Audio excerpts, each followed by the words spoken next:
Dear students, आओ biotechnology principles and processes के NEET previous years आए हुए क्वेश्चंस को सॉल्व करें।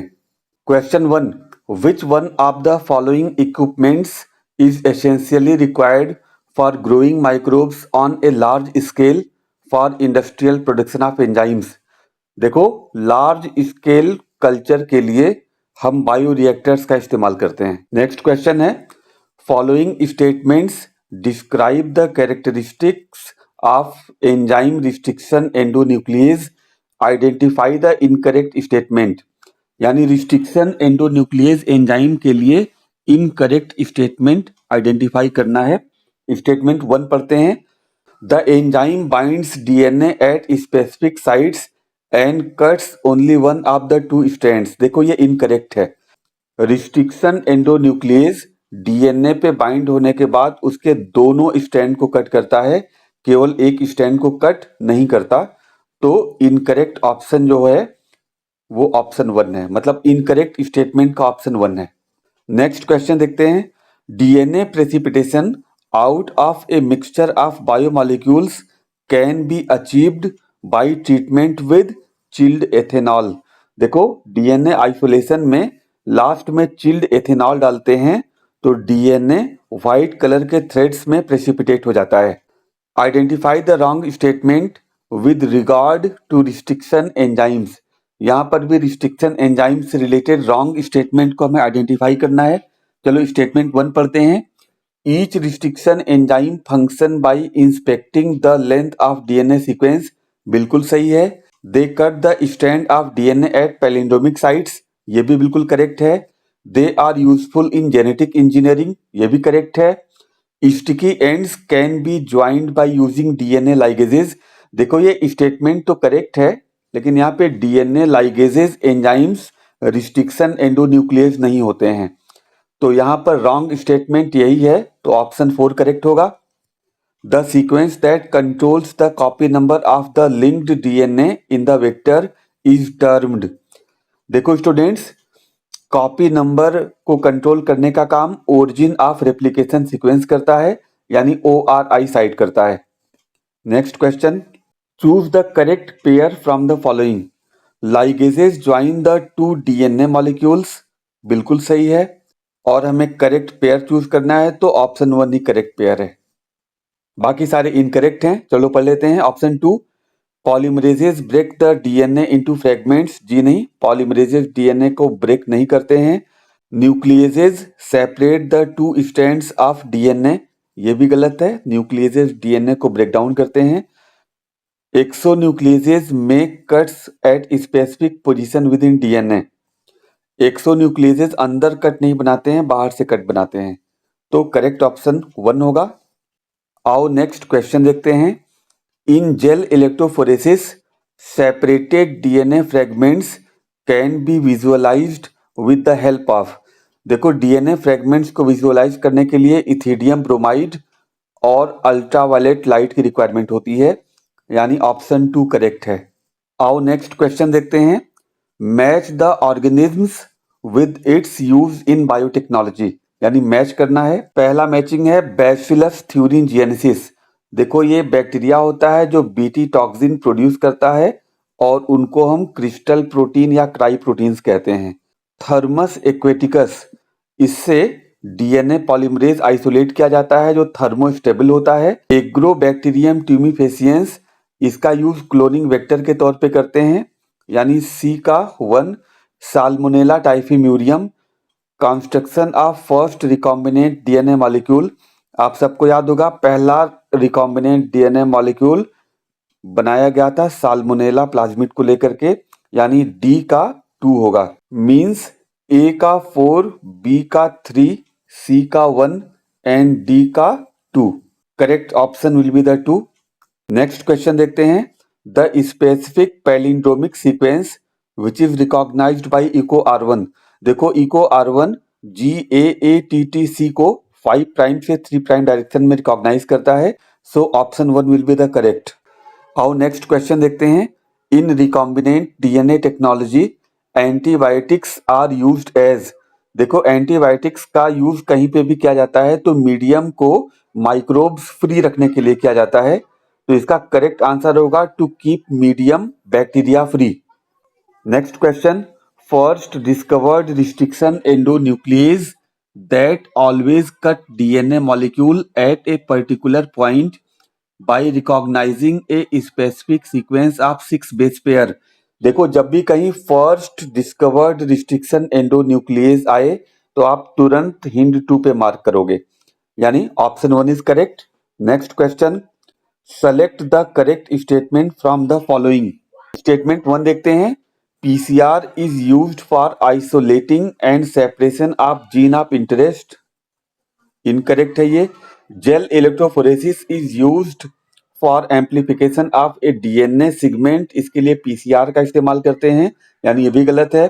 The polymerase enzyme joins the genes of, join नहीं करते पॉलीमरेज एंजाइम, लाइगेज का काम होता है। Restriction enzyme digestion are performed by incubating purified DNA molecules with restriction enzymes. देखो ये बिल्कुल करेक्ट ऑप्शन है। नेक्स्ट क्वेश्चन, स्पूलिंग इज, पहला ऑप्शन है कलेक्शन ऑफ आइसोलेटेड डीएनए। देखो ये बिल्कुल करेक्ट ऑप्शन है। जब चिल्ड एथेनॉल का यूज करके डीएनए का प्रेसिपिटेट बनाते हैं तो प्रेसिपिटेट बनाने के बाद डीएनए के निकालने के प्रोसेस को ही हम स्पूलिंग कहते हैं। तो spooling is the collection of isolated DNA, option 1 is correct. Bioreactor, देखो बायोरिएक्टर का यूज लार्ज स्केल प्रोडक्शन के लिए किया जाता है, तो ए का मैच होगा 2। Bioreactor is used in production of large quantities of products. Electrophoresis, देखो इलेक्ट्रोफोरेसिस का यूज फ्रेगमेंट्स को सेपरेट करने के लिए किया जाता है, यानी separation of DNA fragments. PCR का इस्तेमाल जीन एम्प्लीफिकेशन के लिए करते हैं।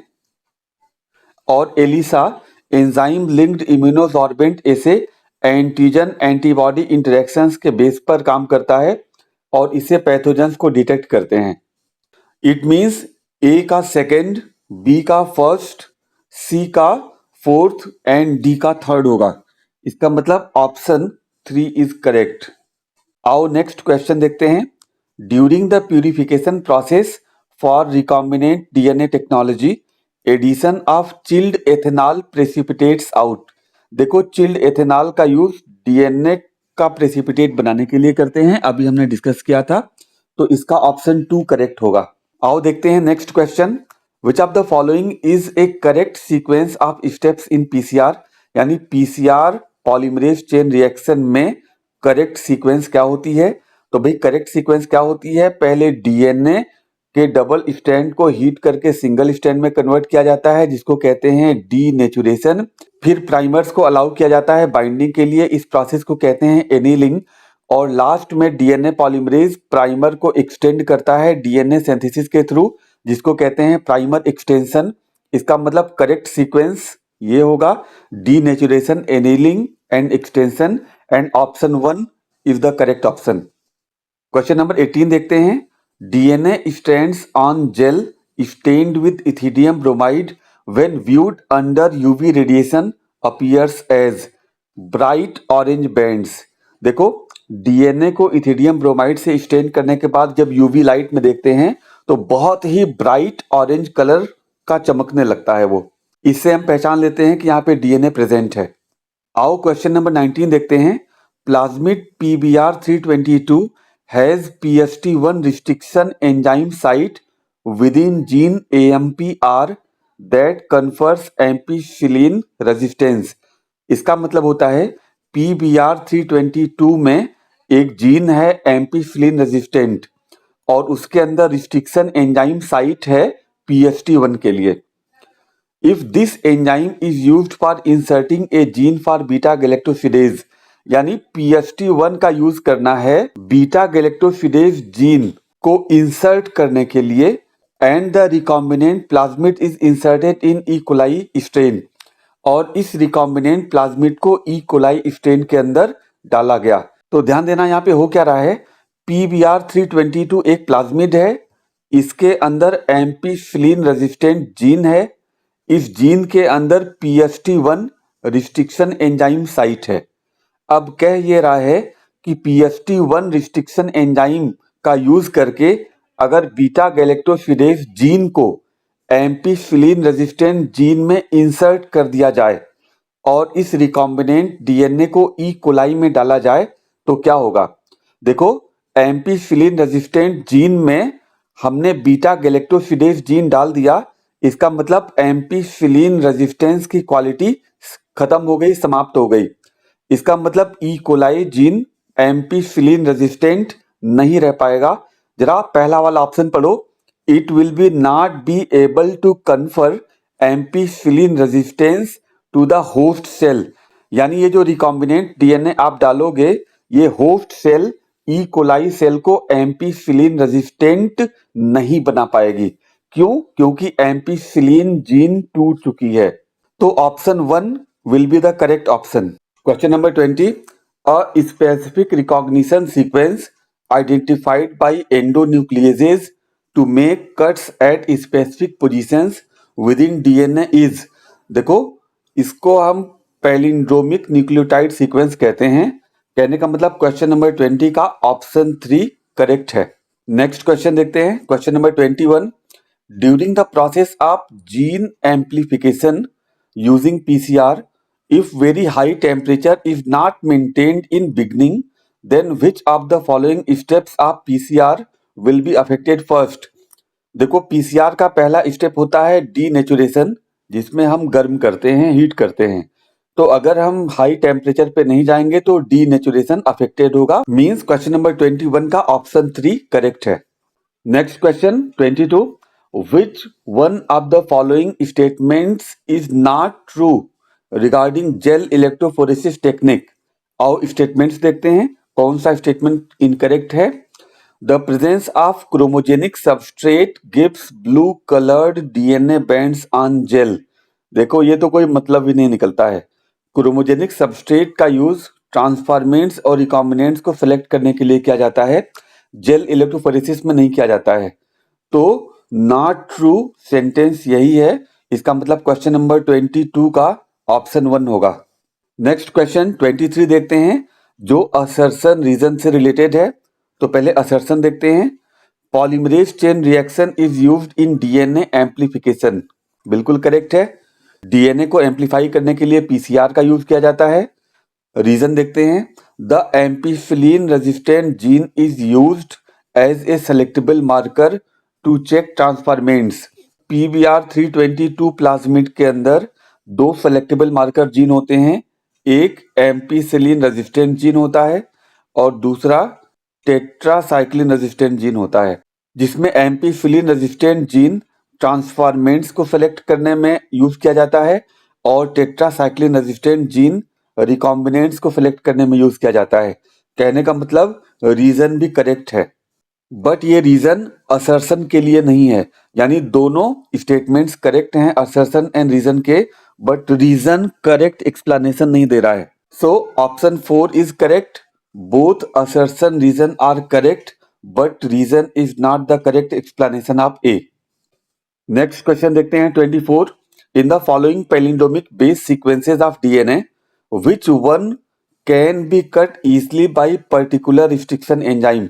तो ऑप्शन 1 देखते हैं, यहाँ पर पैलिंड्रोम नहीं है। 5 प्राइम टू 3 प्राइम जो सेंटेंस है वो इसमें नहीं है, ये भी पैलिंड्रोम नहीं है। This is also not a palindromic sequence.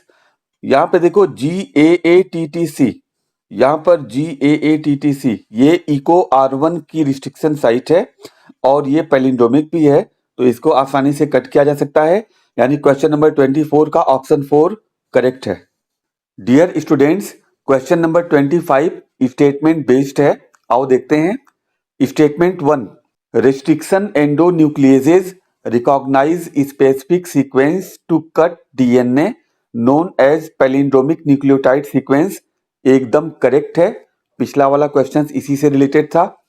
Second statement देखते हैं, restriction एंडोन्यूक्लिएजेज cut the DNA strand a little away from the center of palindromic sequence। यह भी बिल्कुल सही है। रिस्ट्रिक्शन एंजाइम्स जो रिस्ट्रिक्शन साइट्स पे कट बनाते हैं वो बिल्कुल सेंटर से थोड़ा सा राइट या लेफ्ट बनाते हैं, इससे स्टिकी एंड्स बनते हैं और स्टिकी एंड से हमें डीएनए लाइगेशन में बहुत हेल्प मिलती है। तो कहने का मतलब स्टेटमेंट 1 और स्टेटमेंट 2 ये दोनों करेक्ट हैं, यानी इनका ऑप्शन 3 करेक्ट है। प्यारे बच्चों, क्वेश्चन नंबर 26 देखते हैं। विच of the following is not a desirable feature of A cloning vector, यानी नीचे जो फीचर्स दिए हुए हैं उनमें से कौन से क्लोनिंग वेक्टर में नहीं होने चाहिए। पहला वाला देखते हैं, presence of single restriction enzyme site. बिल्कुल, एक रिस्ट्रिक्शन एंजाइम के लिए केवल एक रिस्ट्रिक्शन साइट होनी चाहिए, ये बिल्कुल सही है, ऐसा होना चाहिए। सेकंड देखते हैं, प्रेजेंस ऑफ 2 और मोर रिकॉग्निशन साइट्स, ये नहीं होना चाहिए। किसी भी रिस्ट्रिक्शन एंजाइम के लिए केवल एक रिस्ट्रिक्शन साइट होनी चाहिए, एक से अधिक रिस्ट्रिक्शन साइट्स नहीं होनी चाहिए। अगर एक से अधिक रिस्ट्रिक्शन साइट्स होंगी तो मल्टीपल फ्रेगमेंट्स बन जाएंगे और उनके लाइगेशन में प्रॉब्लम होगी। तो क्वेश्चन नंबर 26 का ऑप्शन 2 करेक्ट है। आओ देखते हैं question number 27। During the purification process for recombinant DNA technology, addition of chilled ethanol precipitates out. इसके पहले भी ये क्वेश्चन आ चुका है। डीएनए आइसोलेशन में चिल्ड एथेनॉल का यूज डीएनए प्रेसिपिटेशन के लिए करते हैं। डियर स्टूडेंट्स, आओ क्वेश्चन नंबर 28 देखते हैं। In gene gun method used to introduce alien DNA into host cells, micro particles of metals are used. हम सबको पता है जीन गन मेथड में टंगस्टन या गोल्ड के माइक्रो पार्टिकल्स का यूज करते हैं, उनके ऊपर रिकॉम्बिनेंट डीएनए को रैप कर देते हैं, लपेट देते हैं और उनको हाई वेलोसिटी से फायर करते हैं होस्ट सेल के ऊपर। तो क्वेश्चन नंबर 28 का ऑप्शन 2 करेक्ट है। आओ क्वेश्चन नंबर 29 देखते हैं। Upon exposure to UV radiation, DNA stained with ethidium bromide will show bright orange colour. हम लोग इसको अभी किया था, ऐसा ही क्वेश्चन पहले भी आया था। कहने का मतलब क्वेश्चन नंबर 29 का ऑप्शन 3 करेक्ट है। Question number 30, main steps in formation of recombinant DNA are given below, यानी रिकॉम्बिनेंट डीएनए बनाने के जो मेन स्टेप्स होते हैं वो नीचे दिए गए हैं। Arrange these steps in a correct sequence, इन स्टेप्स को करेक्ट सीक्वेंस में हमें अरेंज करना है। चलो पहले देखते हैं, insertion of recombinant DNA host cell, ये लास्ट स्टेप होगा, ठीक है, यानी लास्ट में ए आना चाहिए। सेकंड देखते हैं, cutting of DNA at specific locations by restriction enzyme, ये फर्स्ट पोजीशन पे आना चाहिए। डीएनए को पहले हम रिस्ट्रिक्शन एंजाइम से कट करते हैं, यानी पहले बी आना चाहिए, लास्ट में ए आना चाहिए। तो देखो यहाँ पे मुझे ऑप्शन दिख रहा है 4, जिसके पहले बी है, लास्ट में ए है। जरा सी डी भी देख लेते हैं। Isolation of desired DNA fragment, देखो डीएनए को पहले फ्रेगमेंट्स को हम कट करते हैं और उनमें से डिजायर्ड फ्रेगमेंट को हम क्या करते हैं, आइसोलेट कर लेते हैं। आइसोलेट करने के बाद जो डिजायर्ड फ्रेगमेंट होता है उसकी एक ही कॉपी तो हमारे पास होती है, तो उनको हम पीसीआर के थ्रू एम्पलीफाई कर लेते हैं, यानी थर्ड स्टेप आना चाहिए डी। और last step, desired DNA fragment को जिसको हमने एम्पलीफाई कर लिया उसको वेक्टर के साथ में जोड़ के रिकॉम्बिनेंट डीएनए बना करके होस्ट सेल के अंदर डाल देते हैं, यानी option 4 is the correct sequence in recombinant DNA technology. Question number 31, which of the following is not a cloning vector, यानी इनमें से कौन सा क्लोनिंग वेक्टर नहीं है। तो देखो yeast artificial chromosome cloning vector होता है, पीबीआर 322 क्लोनिंग वेक्टर होता है, bacterial artificial chromosome cloning vector होता है। प्रोब डीएनए का छोटा सा सिगमेंट होता है और इसका यूज क्लोनिंग वेक्टर के तौर पे नहीं करते हैं, यानी क्वेश्चन नंबर 31 का ऑप्शन 3 करेक्ट है। क्वेश्चन नंबर 32 देखते हैं। Hind two always cuts DNA molecule at a particular point called recognition sequence and is consist of, देखो हिंड टू की जो रिस्ट्रिक्शन साइट होती है वो 6 बेस पेयर्स की बनी होती है। तो क्वेश्चन नंबर 34 का ऑप्शन 4 करेक्ट है। Question number 33, what is the fate of a piece of DNA carrying only gene of interest which is transferred into an alien organism, यानी एक पीस ऑफ डीएनए जिसमें हमारा इंटरेस्ट का gene है उसको alien organism के अंदर हमने ट्रांसफर कर दिया, तो उसका क्या हो सकता है। पहला देखते हैं, A the piece of DNA would be able to multiply itself independently in progeny cells of organism. ये ऐसा नहीं होगा, अपने आप मल्टीप्लाई नहीं कर सकता हमारे डीएनए का पीस, उसको किसी क्लोनिंग वेक्टर के साथ में अटैच करना होगा। It may get integrated into genome of recipient, ये हो सकता है रिसिपिएंट के जीनोम में इसको इंटीग्रेट किया जा सकता है। इट में multiply and B inherited along with the host DNA, अगर होस्ट डीएनए में इंटीग्रेट हो गया है तो ये मल्टीप्लाई भी कर सकता है और अगली जनरेशन में जा भी सकता है। The alien piece of DNA is not an integral part of chromosome, यानी जो एलियन पीस है डीएनए का वो क्रोमोसोम का इंटीग्रल पार्ट नहीं होता। इंटीग्रल पार्ट कैसे होगा, हमने तो बाहर से डाला हुआ है। It shows ability to replicate, यानी alien piece of DNA replicate करने की एबिलिटी शो करता है। ये एबिलिटी अपने आप शो नहीं कर सकता है, ये जब होस्ट डीएनए में जाएगा तभी एबिलिटी को शो कर सकता है, यानी ई भी इनकरेक्ट है। इसका मतलब इसमें जो करेक्ट ऑप्शंस होंगे बी और सी होने चाहिए, यानी क्वेश्चन नंबर 33 का ऑप्शन 1 करेक्ट है। आओ क्वेश्चन नंबर 34 देखते हैं। The following diagram shows restriction sites in E coli cloning vector PBR322, find out role of X and Y gene. अब यहाँ पे देखो, बहुत PBR322 के बारे में तो हम लोग सब जानते हैं, यहाँ पर एक्स और वाई के बारे में पूछ रहा है, यानी यहाँ पर तो देखो एक्स क्या है, एक्स तो है ORI सीक्वेंस, ठीक है, जहां से रेप्लिकेशन स्टार्ट होता है, और वाई क्या है, वाई है रोप जीन। रोप जीन का प्रोडक्ट इस प्लाज्मिड के रेप्लिकेशन में हेल्प करता है। तो आओ देखते हैं ऑप्शंस। पहला ऑप्शन देखते हैं, the gene X is for protein involve in, नहीं, जीन एक्स ORI सीक्वेंस होती है। Gene X is responsible for recognition site and Y is responsible for antibiotic resistance, ये भी गलत है। थर्ड देखते हैं, the gene X is responsible for resistance to antibiotics, ये भी गलत है। आगे देखते हैं, gene X is responsible for controlling the copy number of linked DNA and Y for protein involve in replication of plasmid, बिल्कुल करेक्ट है। ORI sequence सिर्फ रेप्लिकेशन के लिए ही रेस्पॉन्सिबल नहीं होता, ये कॉपी नंबर के लिए भी रेस्पॉन्सिबल होता है। तो क्वेश्चन नंबर 34 का ऑप्शन 4 करेक्ट है। Question number 35, the TI plasmid of Agrobacterium tumefaciens stands for. देखो TI का मतलब होता है tumour inducing, option first is correct, tumour inducing plasmid. So question number 35 का ऑप्शन 1 करेक्ट है। आओ देखते हैं question number 36, which of the following statements is incorrect, यानी कौन से स्टेटमेंट्स यहाँ पर इनकरेक्ट हैं। पहला स्टेटमेंट देखते हैं, याद रखो हमें इनकरेक्ट देखना है ना। Bioreactors are used to produce small scale bacterial cultures. देखो बायोरिएक्टर्स का यूज लार्ज स्केल कल्चर के लिए करते हैं, स्मॉल के लिए नहीं करते। तो प्यारे बच्चों ऑप्शन 1 ही इसका इनकरेक्ट है। तो प्यारे बच्चों ये 2019 से लेकर के 2024 तक नीट में पूछे गए कुछ क्वेश्चंस हैं जो बायोटेक्नोलॉजी प्रिंसिपल एंड प्रोसेस के हैं।